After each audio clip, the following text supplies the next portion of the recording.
Hello, everyone. Welcome to today's special presentation on Nonstop SaaS in 2021, Trends in Purchasing, Capital Efficiency, and How to Maximize Your SaaS Budget. My name is Angela Tice. I'm the National Membership Chair and the Northeast Regional Director, and I'll be facilitating today's session. So I just want to go through a little bit of housekeeping before we actually get started. You might have noticed that your lines are muted, and that's really so that there are no distractions. However, we certainly encourage your questions and your comments for today's discussion. So please feel free to type your question in the questions area, and I will be monitoring that area and ask your questions on your behalf. We definitely want to get your questions and your comments. That is one of the reasons that you're on today. If you are a member of the CFO Leadership Council, you will receive 1 CPE for today's webcast. Now, to receive credit, you must be a current member and answer 4 of the polling questions that are asked today. So we will interrupt the discussion and bring those to you and give you a chance to answer. And we do ask you to pay attention and answer them quickly so that we can get on with the discussion, because there's great information that will be brought to you today. Now, in order to answer the polling questions effectively, you must be logged into today's session. If you've dialed in and you want to receive CPE, you do need to hang up your phone and use the direct link provided to you at registration. In other words, you need to be on a computer in order to answer the questions in order to get CPE. That's how we count them. For about a year now, the CFOLC has pivoted to help support our community by keeping you as connected as possible. So we really hope that you take advantage of all the virtual programs across the chapters and nationally, just like today's discussion, so that you stay connected with us. There's a full list of programs, and they can be found on our website. CPEs are offered for current CFOLC members. If you've not signed up for our national conference, you definitely want to take part. We've named it A New Hope. And just the title should inspire you to engage. So definitely registration is open. So do take the time and see what's in store. It's going to be phenomenal. If you're a guest today and you're wondering how to become a member of the CFO Leadership Council, please do connect with me after the webcast. We have so many different opportunities for you to get engaged, and membership does start the day you join. So if you are looking for CPE and you end up becoming a member today, you actually get CPE for today's webcast. Finally, I just want to mention that most of our webcasts and virtual discussions are recorded so that our members can check in and either listen again or listen to those that you might have missed. At this time, we do not offer CPE when listening to the recordings. And just, while you're in that membership portal, don't forget to look up our partner experts. There's what we call virtual offices, and you can actually visit and find really excellent information in a vast amount of areas. And you can reach out to them directly if you have any specific questions. If you have any questions about how to navigate through the portal, you can reach out to your national sponsor relations manager, Andrea Hoon, and or even your local marketing director. Anyone can help you. So definitely check it out. And if you don't know how to do that, just get in touch with one of the people, even myself. So that's really it for housekeeping, and I'm really excited to introduce our speakers to you today. We have Andy Smith, is the head of sales for Vendr, the SaaS buying platform where he helps the world's top CFOs and procurement officers solve their purchasing problems through expert negotiation and SaaS industry insights. Prior to leading the sales team at Vendr, Andy held strategic and enterprise-focused account executive roles at InVision, the SaaS design tool with over 7 million users. And joining him today is Jeff Epstein. He's an operating partner in the Silicon Valley office, where he leads Bessemer's CFO advisory board and helps portfolio company CEOs and CFOs share best practices. He is the former executive vice president and chief financial officer of Oracle, one of the world's largest and most profitable technology companies, with a market value of over $150 billion. He specializes in B2B software, marketplaces, and artificial intelligence software. I want to thank you both for joining us today and sharing your knowledge and your expertise with our members. And I'd also like to introduce Gabrielle Dalve. She is going to actually be emceeing today's discussion. So Gabrielle, I'm going to hand it off to you. It's all yours. You're on mute, Gabrielle. Sorry about that. Thank you so much. Really excited to be here. My name is Gabrielle Dalve. As Angela said, I'm on the team here at Vendr. I will be your MC for today's conversation between our 2 expert speakers, Jeff and Andy. We've prepared 7 questions that we think will provide the most insights for finance leaders from both a macro and micro perspective on the SaaS industry. So I will guide us through those 7 questions, and then we will have time at the end for a live Q&A. So if you'd like to use the Q&A tool, feel free to submit your question at any point, and we will leave time to get to that at the end. Without further ado, let's dive into our first question. So how does the SaaS industry look at the top of 2021, and how should CFOs be preparing for this? Jeff, would you like to take this first one? I will, and thank you, Gabrielle and Andy, for inviting me today. Before I answer the question, I thought I would just give a little more introduction about myself. I was a chief financial officer for 25 years, as we've said, the CFO of Oracle. I've found that CFOs typically come from one of 3 backgrounds, either an accounting background or a Wall Street background or a financial planning and analysis background. And I'm one of the Wall Street types. I had been a merger and acquisition banker in the 1980s. And then my first CFO job was a fun company. It was a television programming company called King World. If you've ever watched Jeopardy or Wheel of Fortune, or in the old days, Oprah Winfrey, those were our shows. So it was probably one of the easiest CFO jobs you can imagine, because we had 3 of the highest rated shows in television and we're drowning in profits. So it was a great way to learn how to be a CFO. And then I became the CFO of DoubleClick, the internet advertising technology company during the internet boom. That grew from 180 employees to over 2,000 employees, and then Google acquired it. It's the DoubleClick platform is the platform that Google uses for its display advertising. And then at Oracle, of course, the very large enterprise software company, we had over 120,000 employees when I was there, and about 6,000 of them worked in the finance organization, in my organization. And the interesting thing there is I had never focused on the ratio of how many finance employees there are at a company relative to total employees. And I would have thought that as you get bigger, you have fewer finance employees per total employee. And it is true that you have more revenue per finance employee, but it turns out the ratio is about 20 to 1. That, in other words, when I was if you're at a 100-person company, you typically have about 5 people in finance. And if you're at a 1,000-person company, you typically have about 50 people in finance. And if you're at a 100,000-person company, you typically have 5,000 people in advance. It's still a 5% ratio, no matter how big you get. The productivity comes in the revenue per employee, not in the non-finance employees per finance employee. So I always thought that was very interesting.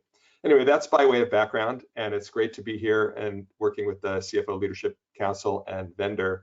And I should say that I am now I'm on the board of directors of Vendr. I got to know Vendr because I'm the operating partner at Bessemer Venture Partners. I work with the chief financial officers of our 100+ portfolio companies. Bessemer's got $8 billion under management. It's one of the leading venture capital firms. And I started hearing about Vendr because some of our portfolio companies started buying the service. And I then just sent a note around to our CFOs and said, you should learn more about Vendr. And 9 of them became customers within a few weeks. And so I said, wow, I got to learn more about this company. And I did. And then they invited me to serve on the board. So that's why I'm here. So that was by way of introduction. This question, how does the SaaS industry look? If you go to the next slide, I think this answers it. The point look at all those stock prices way up high on the right. This is a stock chart of cloud software companies over the last 3 years, from early 2018 to now. And it's divided, the top number is the higher growth companies, the red line is the median, and the orange one is the low. The low doesn't look like it's up a lot, but actually it is up a lot. It's up from 4 times next year's. This is the average multiple, even for the low companies, is up from 4x to 7x. So almost a doubling of even the lowest growth companies. The median growth is up from about 7 to 17, so more than a doubling, and the higher growth is up from 7 to 31, so a quadrupling of valuation. So this is the best of times in the capital markets for high growth and for all cloud software companies, but also especially for high growth companies. So the question is, how should we as CFOs be preparing for these this economic and capital markets environment. When I was the CFO of DoubleClick back in 1999, I also got to know a company called Priceline, and I later joined the board of Priceline.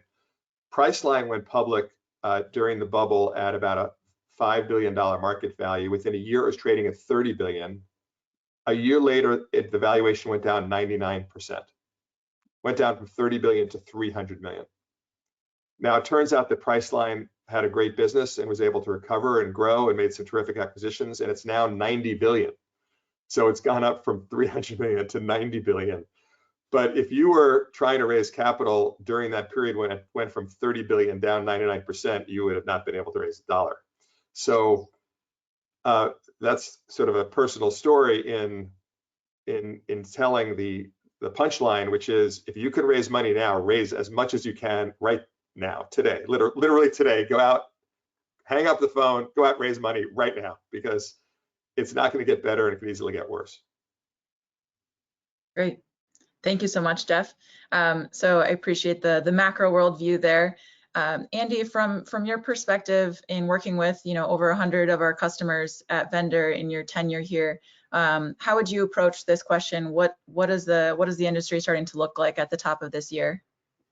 Yeah, definitely. And first off, Jeff, thank you so much. We're super fortunate to have you as a board member and on this discussion today. So appreciate your time. I think for us, what Jeff shared, companies are growing really, really quickly, which means that organizations now require these tools. So from our standpoint, we're buying and renewing software for our customers every single day. We've done over 3,000 transactions, 26% of which are net new purchases. So for finance leaders and operationalizing that at their level, it's really, really challenging, and it puts a burden on their organization because you have a lot of urgent requests. People want to acquire these tools. It means new organizations and making sure that your employees get the tools that they require. In terms of preparing for that, we see a lot of people have a lack of centralization in their purchasing process. So the company needs to move really quick, but they lack that centralization. The other thing that I think impacts that too is tooling isn't very frequently suites of products anymore. A lot of tooling decisions are made at the departmental level, which leads to a lot of duplicative tooling and a lot of waste. So from our level, what we're seeing CFOs do to prepare is having centralized resources to help them deal with this problem of the number of tools they're going to be acquiring this year and next year, which is going to continue to compound. Fantastic. Thank you both. I appreciate that answer. And we can move, before we move into the second question, to make sure we leave space for poll questions throughout today's conversation, I'd like to pause here and invite Angela back on to ask that first poll question. Thank you, Gabrielle. So audience, if you would quickly answer, how many employees are in your organization? And you'll see that there's many answers there, so please select one. And again, if you can do that quickly, that would be great. This way we can get back to the conversation with Andy and Jeff. We'll just give it a couple more seconds and I'll share that information. And then we'll get back to the conversation. Just a couple more seconds, speakers. Okay, audience, I'm going to close that, and now I'm going to share that just so that you all know what the company sizes are. Looks like 51% are from 1 to 100 employees, 33% 101 to 500, 6% 501 to 1,000, 4% 1,001 to 5,000, and then 6% 5,000 plus. So thanks for taking the time. Thank you so much. All right, and we'll get into question number 2. So, what SaaS tools are trending with the turn of the year? So Jeff, if you'd like to share from your perspective, I know you shared that capital chart, but curious if you've heard what else is a hot tool for CFOs to be looking to pick up. Sure, why don't we turn to the next slide, which has a list of these. And do you know, are we giving these slides to the audience? Are they gonna get the slides? Does anyone know? I believe that we'll be sending out the recording and we can share the slides out as well. Okay, that's great. Correct. Or you could just hit print screen if you want to take a look at these. But these are companies that I know personally, and as someone who spent my entire career as a CFO, I geek out on this stuff. I love products that make CFOs' lives easier and better and save money and save time. And I'll just quickly go through these. Fair Market is mostly for larger companies where when you buy products from hundreds and thousands of vendors. It runs your procurement process and sourcing projects efficiently. Gapify is actually for smaller companies or mid-sized companies that use NetSuite. It's a series of bots that replace manual work from your accounting team and lets the software do the work that human beings have been doing, the kind of boring stuff your accounting team would rather not do, just taking a number out of one system and put it into another system. Icertis is also for large companies. It's contract intelligence, contract management system. Mosaic is actually for startups, and I saw 51% of these people in the audience today are smaller companies, so this would be perfect for you. It's for planning and analytics. Papaya, if you're a global company, it's a great global payroll system. TaxJars to help you with state taxes.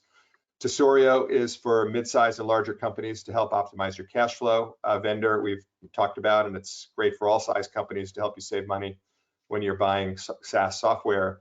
And Vouch is for startups. It's business insurance. So I have some personal connection to all these companies. I've talked to many customers of all of them. I can personally vouch for them, to use the word vouch, and can highly recommend them.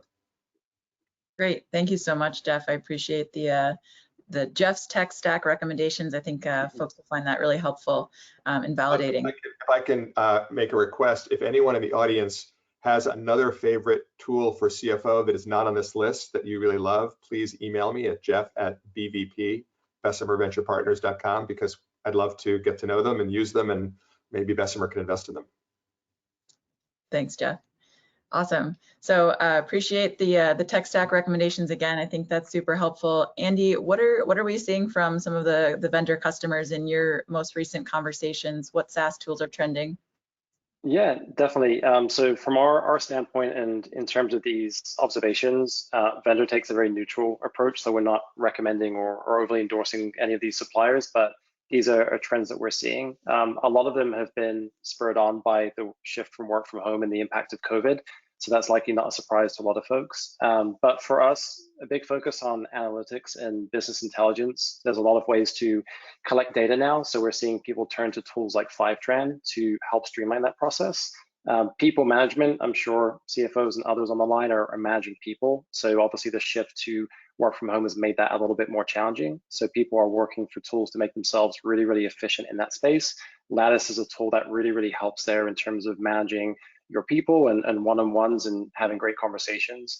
And then from a sales perspective, sales intelligence tooling is really topical for a lot of people. You're no longer in that bullpen environment where you can hear what people are saying, what's landing really well. And then for folks like Gabrielle in marketing, being able to pick up trends and what's landing really well. Is the pitch deck working? Are we hearing about competitors? So tools like Gong are popping up and being very valuable throughout an entire organization. Great, thanks, Andy. Yeah, it's interesting to see also how the landscape has shifted in the last year, both with the capital market movement and obviously COVID pushing digital transformation and remote work to the front of everyone's to-do list. So I appreciate the insights there. We will move into the third question for today, moving right along. So Jeff, if you'd like to answer this one first as well. Why is SaaS as an expense so difficult to forecast and plan for? And from your perspective as a former CFO and also from talking with the CFOs you advise? Most software companies want to charge higher revenue for larger customers than for smaller customers because they can afford to pay more and they add more value. So the question then is, what's the pricing metric that the software company uses? And the reason it's difficult to forecast and plan is the pricing metrics can get complicated. So sometimes it's pretty simple. It's just head count. And if you're Salesforce and you're paying per seat and you have more seats, you pay more. But sometimes it's volume based. I serve on the board of Twilio, and Twilio charges per message or per phone call or per phone number that you have. And then you have to predict, well, how many messages am I going to send? Well, I don't know. What's going to happen? What if my usage is higher this week than last week? I don't know how many messages my customers are going to send.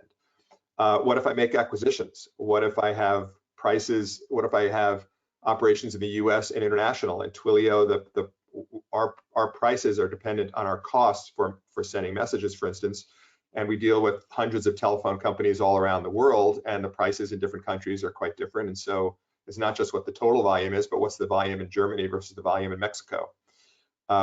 What about overage fees? Often you're committing to a certain volume, and then if you go over that volume, you pay an overage fee. Do you pay a lower fee, a higher fee, or overage? It's hard to figure that out.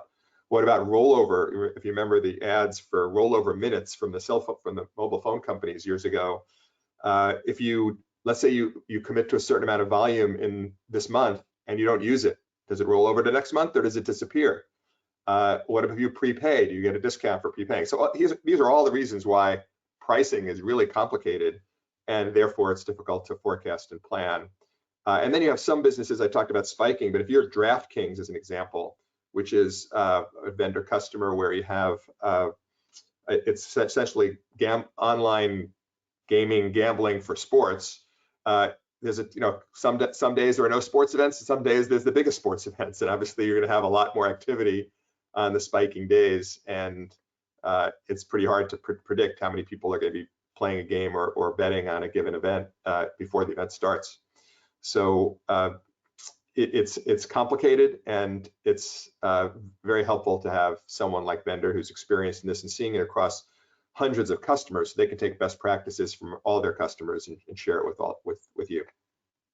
Jeff, that's a great point into the order forms and the way those contracts or those products are comprised too. You're looking at 10 pages trying to fine tune exactly what you need to actually have from a consumption standpoint. So it requires like a certain level of expertise to not pay the price of undercommitting versus overcommitting. It's like a fine science trying to figure out like what the right level is there.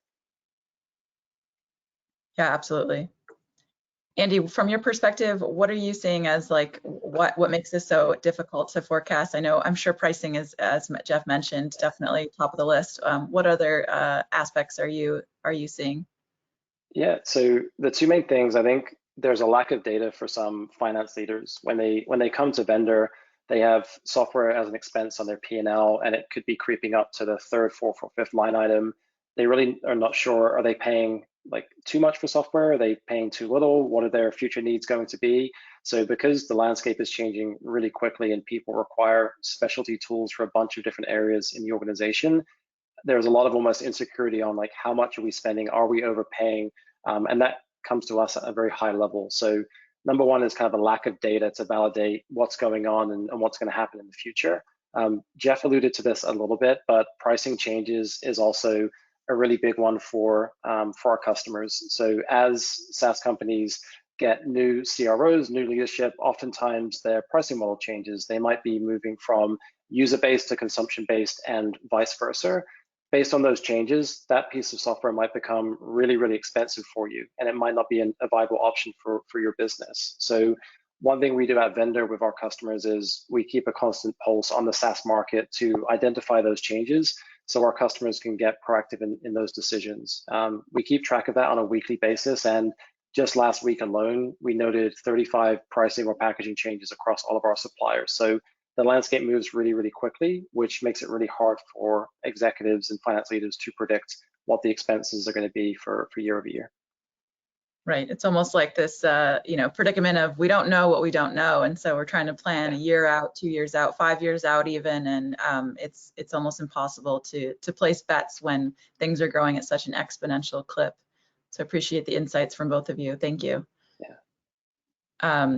Before we move on to the next question, I'd like to again take another quick pause so that Angela can ask another poll question. Thank you. So this one is, what's your annual SaaS budget? Less than 500,000, $1 million to 3 million, 3 million to 5 million, 5 million to 10, or 10 plus? We should have added I don't know as an option on here too. Yeah, probably. Very good. And again, audience, I know some of you have some questions, and we will get to those questions in just a couple of minutes. So we'll just get through this polling question. We have 2 more, and then we'll be at your questions. So I'm going to close this in just a moment and share that with all of you. Okay, here we go. So the answers are 58% say less than 500,000, 27% 1 million to 3 million, 7% 3 million to 5 million, 4% 5 million to 10 million, and 4% also at 10 million plus. So thank you, and back to you, Gabrielle. Thank you, Angela. All right, well, let's get this next question going. So in talking about, SaaS purchases, when do you know when to double down on your existing stack versus considering the change to something else? So when do you look into expanding to other elements or products offered within a suite like product, or when do you go for a more specialized tool that might offer something more unique and specific to your needs? Jeff, from your perspective, are you seeing finance leaders you're speaking with operating under any sort of guidance here that might be helpful for the audience? Gabrielle, I think you put your finger on it. The question is suites versus best of breed. And this has been with us since the beginning of software. Microsoft Office is the classic suite where you get Excel, Word, and PowerPoint all interacting with each other, and you can cut and paste from one to the other. So they're designed from a software engineering point of view to be interoperable. But as you grow, you have specialized needs, and if you have a decentralized culture in your company where anyone can buy whatever tool they want, which is increasingly common, you end up with a company that starts with 100 employees and grows to 300 and 500 and 1,000 employees. And then you have dozens or hundreds of different tools that are doing similar things. And so when you're small, everyone can sort of buy whatever they want. And then when you get bigger, you say, we're not really optimizing for efficiency and effectiveness. How can we make things better? And Oracle, we had an extreme case of that because with 100,000 plus employees, we wanted to be efficient, and we were very efficient. We had 40% plus profit margins, and we used a 4-step process. We called it simplify, standardize, centralize, automate. So for any process, we would look around the organization in every department, in every subsidiary, in every geography, and we'd say, let's define the process, for instance, the procurement process or the order to cash process or the contract process, and say, what is the best way to do this? What's the best process? Then we would say, well, okay, there's a lot of different ways of doing it. They're all, maybe 2 or 3 ways are equally efficient, but we want to standardize on a single process. So not just what is a best process, but let's decide on the single best process. Then let's centralize and have that single best process done by one team, usually in one location at a shared service center. And then finally, once you've simplified, standardized, and centralized, then you automate at the end. If you automate at the beginning, you're automating something that's complex, non-standard, and decentralized. You're just locking in inefficiencies. So you first want to improve the process and have a simple standardized and centralized process, and then you automate it. And by standardizing it, you generally will probably pick one tool which works for most people, and then you might have some edge cases where they have a few people on some non-standard tool. But if you can get most of your people on a standardized tool, software tool, you'll be efficient and effective, and generally solve for the 80-20 problem. I love that concept. I think I just learned something today, so I appreciate that. Really taking a step back and thinking about how do we really get to the root of the problem and solve it from a more strategic perspective than just building on bad behavior, so to speak. So I appreciate that insight, Jeff. Andy, from your perspective, what are you seeing from customers that you've interfaced with when they decide to again double down on something that has that suite, or maybe pick something more specialized? Yeah, I think, and based on the size of the companies that most of the audience works with, our view is really, you're trying to move really, really quickly, and a lot of companies fall behind in terms of managing their actual suppliers and their renewals. So before you can even think about making a change in tooling or go towards a suite of products versus specializing, you've got to get ahead of those conversations. That's where we see a lot of people struggle, is you go from 100 to 200 to 300 employees in 18 months, and you've got tooling all over the place. Renewal dates creep up, you don't have enough window or runway to make a decision around sticking with a supplier. Your sales reps love that because you're within an auto renewal window, and there's no way to churn. So, from our standpoint, especially when you're younger, you should have suppliers re-earn your business every year.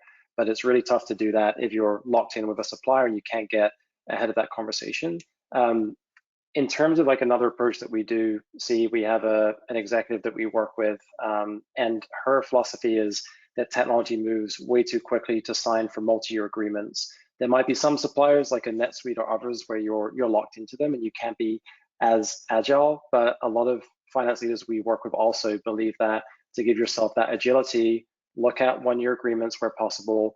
Technology moves really quickly. Pricing is going to change really, really quickly too. So that's going to impact your decision on if you want to double down. So getting proactive is at the core of getting ahead of this, and then also using caution on suppliers before you double down for multi-year agreements. I think that insight on the 1 year cap is really cool. When you told me about that, I think makes a lot of sense. You don't want to lock yourself in if agility is one of your company objectives. So thinking about that, really having to gather all the full context and have empathy for the rest of the organization, how quickly people need to move is really, really helpful for, I think, folks to be thinking about as they work across departments. So thank you, Andy, and thanks, Jeff. Yeah. Awesome. We'll move into the next question to be cognizant of time as we get through these and leave space for Q&A at the end. So question number 5, Jeff, if you'd like to also answer this one first, how do you optimize your finance team to buy and renew SaaS? Well, this is an expansion on what Andy was just saying. I think it starts with simply having a list of all the SaaS products you're currently buying. And you can use, there are software tools for that. For instance, Bessemer is an investor in a great company called Zylo, Z-Y-L-O, that lets you do it. There are other tools as well. And the list will change every day because people in your organization are buying or dropping tools. So it's not only creating the list once, you have to create the list, then you have to have a process for keeping the list current. Then it's very important, as Andy said, to understand what is the expiration date of each of your agreements, because if you're starting to renegotiate a week before the deadline, you're not going to have any flexibility. You really want to start about 6 months early so you can come up with credible alternatives and at least give the illusion that you're going to drop it, so you have stronger negotiating leverage with the seller. You also want to make the purchasing process as easy as possible for the seller. If you have to do security reviews or other internal legal reviews, there's no need. You don't want unnecessary friction. You want to have controls. You want to limit your risk. But if you're making it hard for the seller is not likely to be flexible on pricing. If you're making it really easy, you're making the seller's life better. We talked about standardizing, and if you could standardize, if let's say that you're buying similar products across your organization, if you persuade people or mandate that people use one product, you'll end up with fewer vendors and higher volumes. And then with higher volumes, you'll be able to get lower prices, and you'll also be more efficient because you'll be doing the same process across your organization. You'll be sharing data within the tools and things like that. So to the extent you can, having fewer tools or fewer vendors is probably a good idea to look at from time to time. And then, of course, for every software product, you want what negotiators call as a BATNA, the best alternative to a negotiated agreement. So when you go into a negotiation with a vendor, if you don't renew with this vendor or you don't buy this product, what's your alternative? If you have a good alternative, you have a very strong negotiating position. If you have no alternative, you have no negotiating position. It's also pretty important to have a database of pricing. What do other people pay? And it's very hard for any one company to know that, but it's very easy for Vendr to know that because Vendr knows the prices for all of its customers and all of its suppliers. And that's incredibly important information. And then you want a dedicated, experienced team of people for whom this is their top priority. If people are saying, yeah, my day job is X, and in my spare time, I'm going to negotiate the SaaS renewal, it's always going to be a low priority for them. But for Vendr, it's the top priority. And so either you want a dedicated team in-house, or you want to have a vendor do it for you so that it can be whoever is doing the negotiation. It's the most important thing they're doing today. Yeah, absolutely. Thank you, Jeff. That's really helpful to hear. I think Jeff's covered a lot of that, the gamut there for that question. Andy, anything else from our customers you think might be helpful to shed light on as folks look to really build up their finance team strengths and opportunities? Yeah, I think especially for the folks in the 0 to 100 employee headcount, you're likely having your CMO or CRO or similar do all of the negotiation. The quicker you can centralize that function, you're going to save your employees a ton of time because it's not their day job. They might enjoy doing the negotiation, but they're building product, they're building out operations, they're building marketing programs. So centralizing the function early is great. And then per Jeff's comment, backing your purchasing decisions with data is so critical. Every other business decision is backed by data. Oftentimes software negotiation, you're basing the feeling on the sales rep that you're interacting with. You're trusting that that price is a fair price because you were told it was. Very often people are making decisions based upon that too. So backing those decisions by data, centralizing the buying function, and then getting proactive are the three things that we look for advising our customers on a good process. Andy, I think that's a really important point. You know, Adam Smith, a couple hundred years ago, popularized the concept of specialization of labor.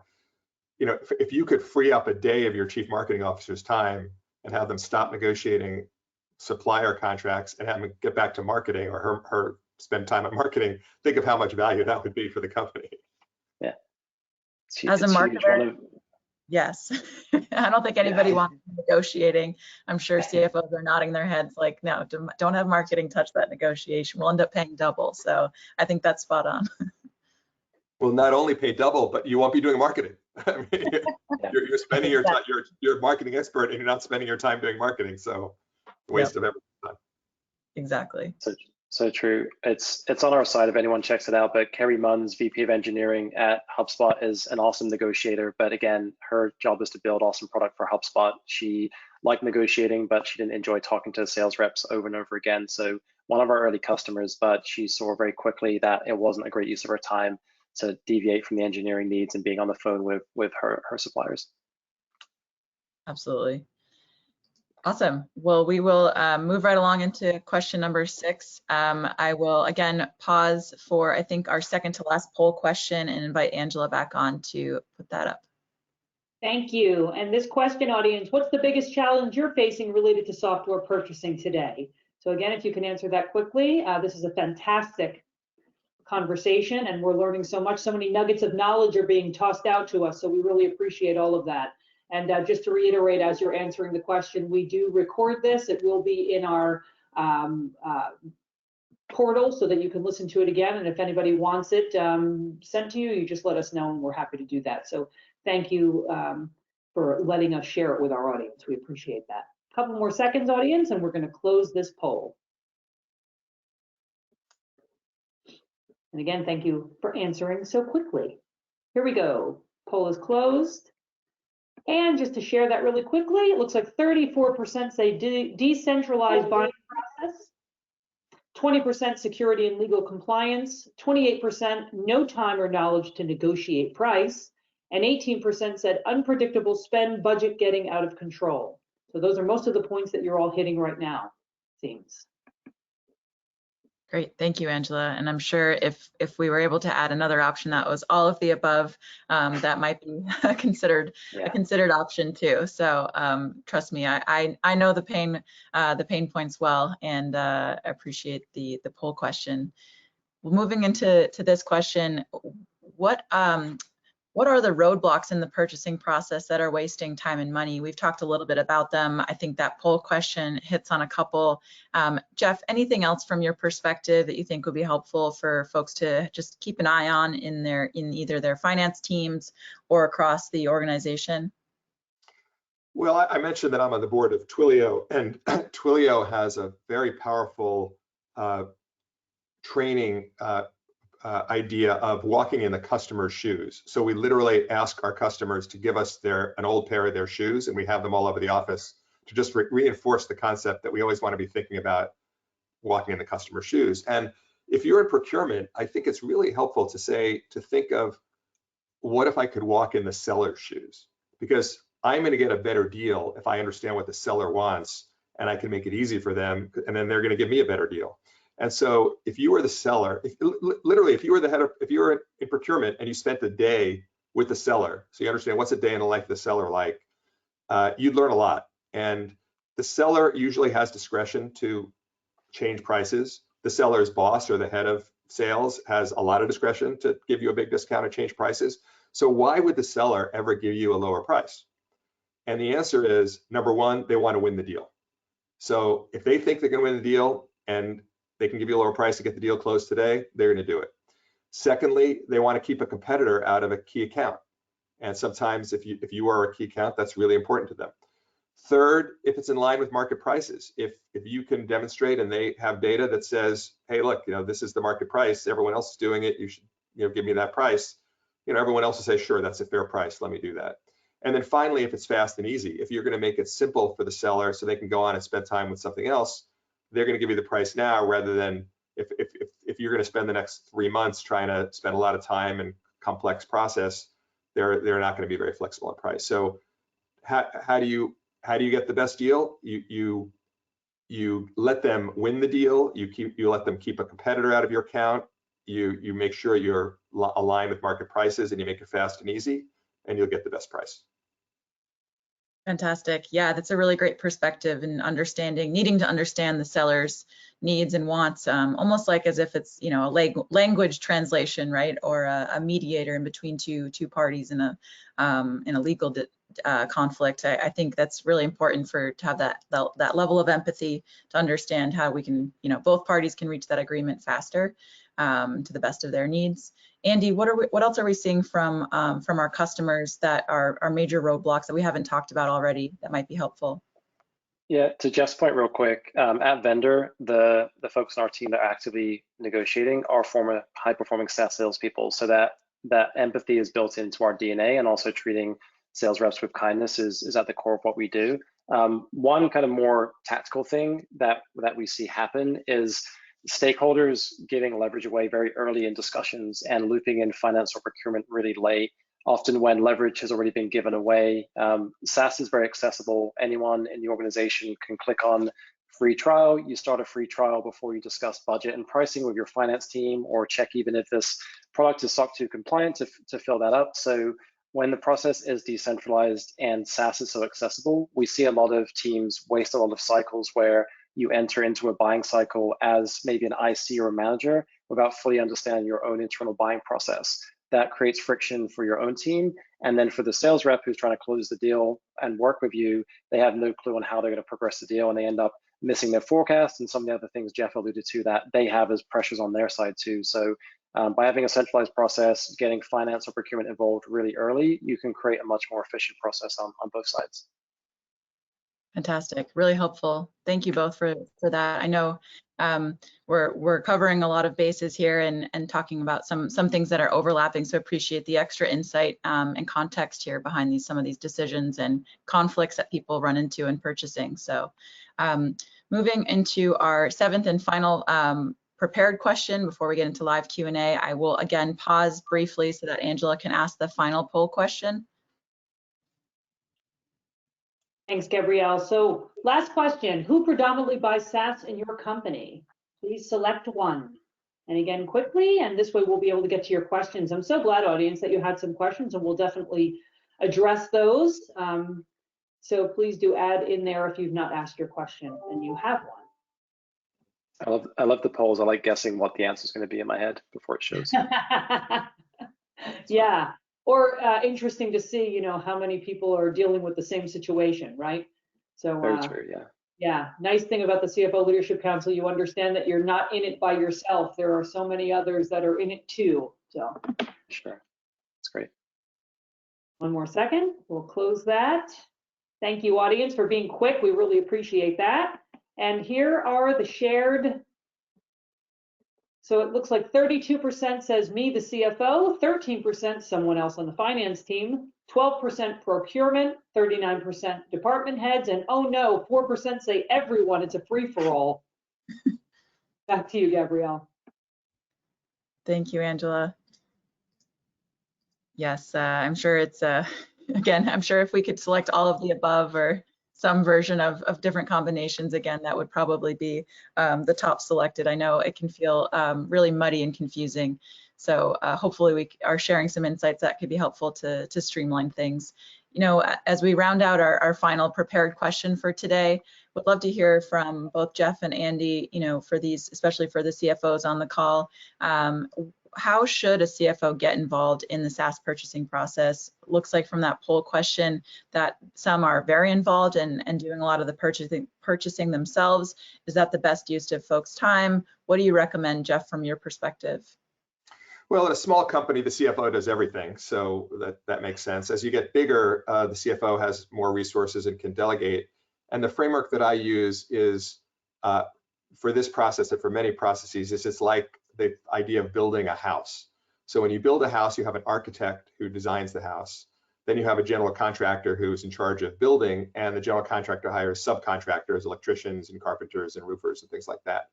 So at a company, once you have a team of people, the CFO is the architect. The CFO designs the process, and then the procurement for procurement for SaaS, the general contractor in enterprise would be the procurement lead. For smaller businesses, Vendr does that whole work, and Vendr is the general contractor. And then at a larger enterprise, even the largest enterprise probably don't have enough procurement people to buy 500 software products. So they use Vendr to outsource 50% or 80% of their purchasing. It's sort of like Vendr is the subcontractors for enterprise. And for smaller businesses, Vendr are all the subcontractors. It's 100% outsourced. So you've got a combination where the CFO is the architect, the general contractor is the head of procurement at enterprises, or it's Vendr at smaller businesses, and the subcontractor is a combination of some procurement people at large enterprises and 100% Vendr at smaller businesses. That's great. That's really helpful. I like that analogy a lot to understand, especially as you grow, you know, when you should look to start to think about layering in those contractors and subcontractors, which perhaps we can talk about in the live Q&A a little bit more detail. Andy, from your perspective, how when talking to customers, how involved are CFOs, or where have you seen CFOs start to spend more of their time strategically? Yeah, Jeff shared some great insights and love the analogy and the framework there. You know, first off, CFOs are great negotiators. I'm sure this audience would all agree with that. As you grow, it's not a great use of their time for our customers. So the way that they do lean back in is, you know, sometimes executive escalations, typically when a proposal or pricing doesn't align with your budget or that supplier is no longer scalable. So sometimes CFOs will lean back in for that. But as the company grows, you know, trust the data and the dedicated resources that you're equipped with to help you out, and then take the time back to focus on more strategic initiatives. Great. So you're saying the CFO should really be the muscle there, coming in at the last 10 yards if needed. Appreciate that. Yeah, absolutely. Great. All right. Well, we really appreciate both Jeff and Andy going through these prepared questions. We'd love to open it up to a live Q&A at this time, so I will stop sharing my screen for that purpose. And Angela, I am not sure if I'm supposed to be seeing questions or if you are on your end. Yep, I definitely see them here, so I'll toss them out, and Gabrielle, you can decide who will answer them, or either Andy or Jeff will just start by answering. I'm going to start with the last one first, only because it's kind of what you were just talking about, and it kind of bends to the right a little bit about what Jeff was just saying. This is, please share your thoughts on when IT/the CIO should be involved in SaaS investigation purchasing. So you talked about others, but I didn't hear exactly the IT/CIO part. So maybe you'd like to share your thoughts there. Well, typically the CIO says, do we want this, yes or no? And if we want this, there might be 2 or 3 competitors which are either equally acceptable to the CIO, or maybe I prefer A, but if it's twice as expensive, I'll accept B because there's a value for money trade-off.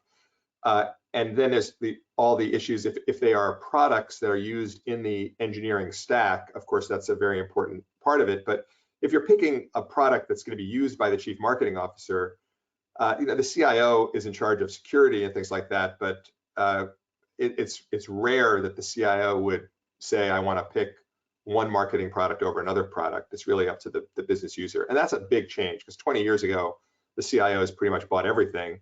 And today it's usually the business users that decide, and the CIO is really just disqualifying companies that are for some reason on inappropriate architecture that's not compatible.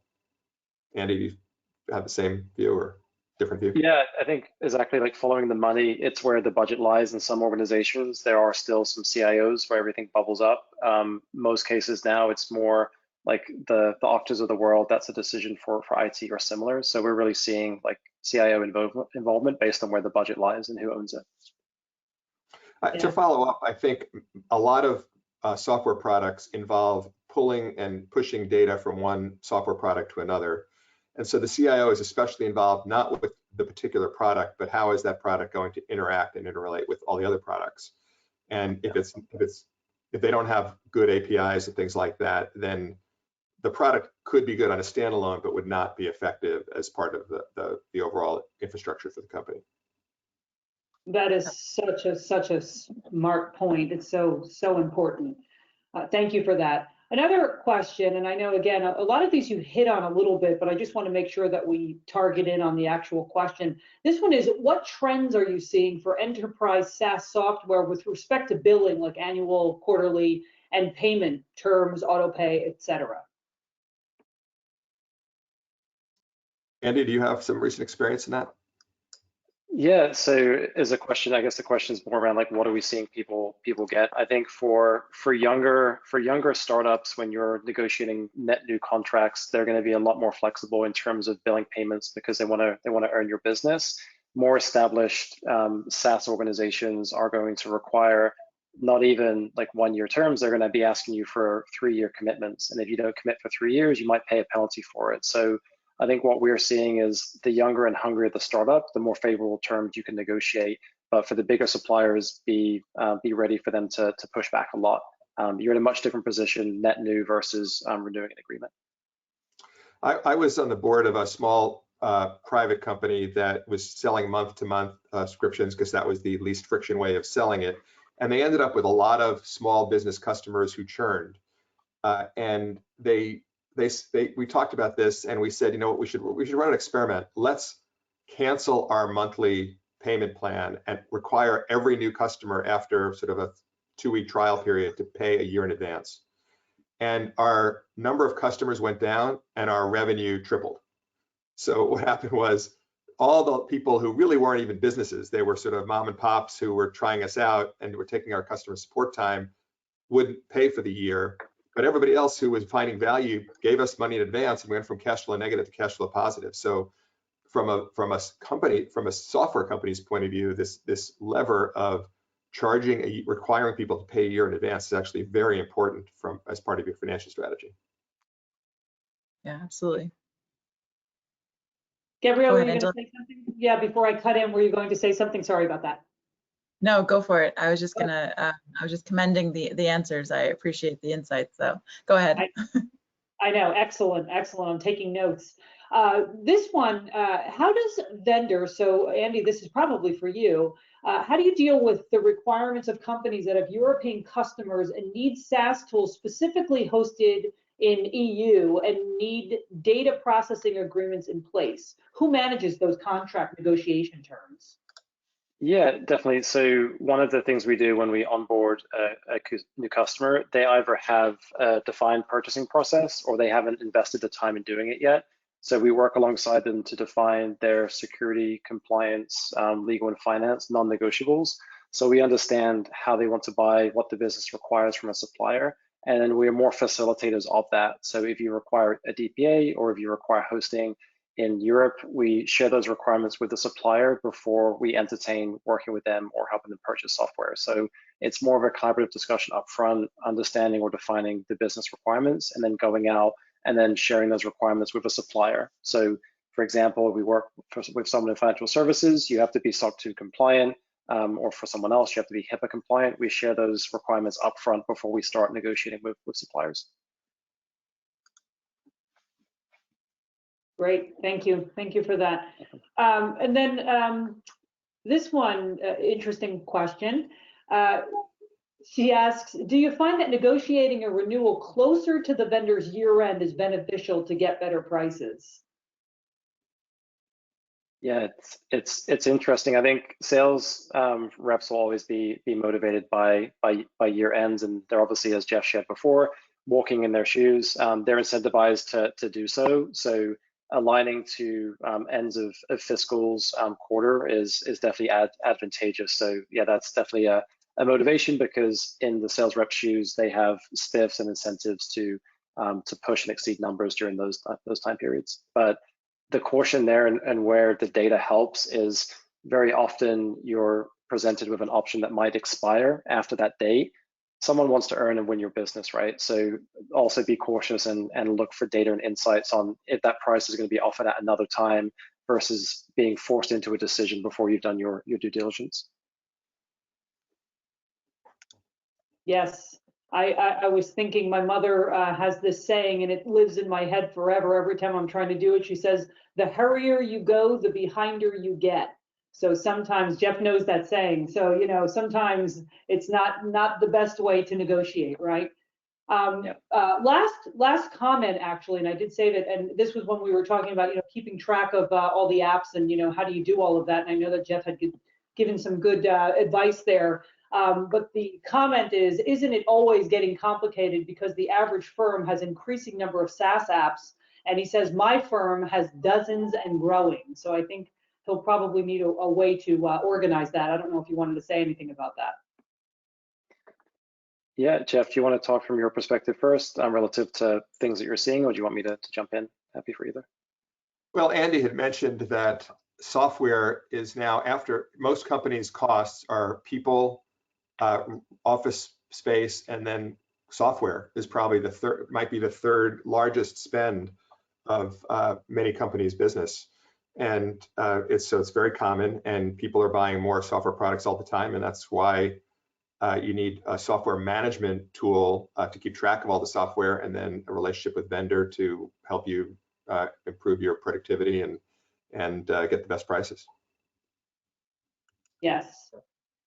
So another one, and I think, Andy, this probably goes back to you, but perhaps both of you can answer. When do you recommend entering a multi-year agreement versus an annual agreement? And what percentage savings do you typically see on multi-year contracts versus annual?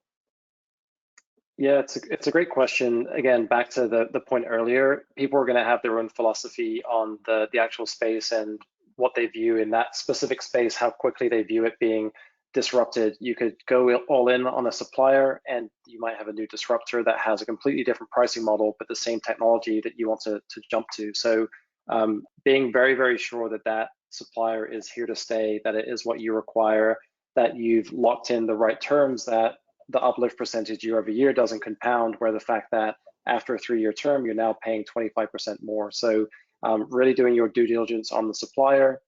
Jeff talked about the competitive landscape, understanding the full space before you make those decisions, because sometimes the discount that you might get might cost you more in the long run if you can't switch suppliers. Andy, I would guess that if you're looking at a 1-year agreement or a 3-year agreement, many on average, the 3-year agreement might be what, 10% lower per year? Yeah, yeah, compound like 5, then 10 or 15, or however it's set up. Yeah, so if you're highly confident you're going to still use the product over 2 or 3 years, it does make sense to take that 10%. Yeah.